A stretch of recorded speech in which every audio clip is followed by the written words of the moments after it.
was, right? Well, yes. They both died earlier this year. Oh. Well, pets are part of the family. They are, yes. Molly has dogs, but do you plan for your pets? Mine are alive. Yeah, okay, good. Alive, yeah.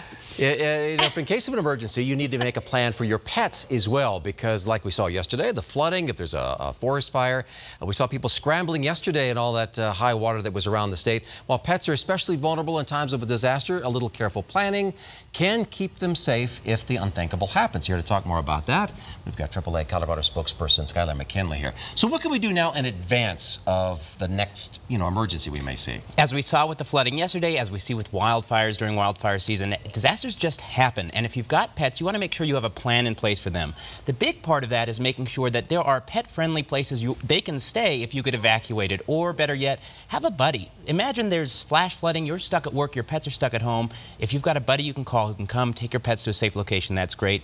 The other big thing when it comes to preparation, and this is just good pet ownership tips in general, get your pets microchipped. Collars get lost, especially in the hustle and bustle of evacuating, and microchip won't. And that's got all your contact information if something happens. And we make emergency kits here for our families, for our cars. What about pets? Yeah, so every time, you really need everything you need if you have to evacuate, and that's for you and for your pet. When it comes to your pet, it's 3 to 7 days worth of food. If they're on any medications, that's key.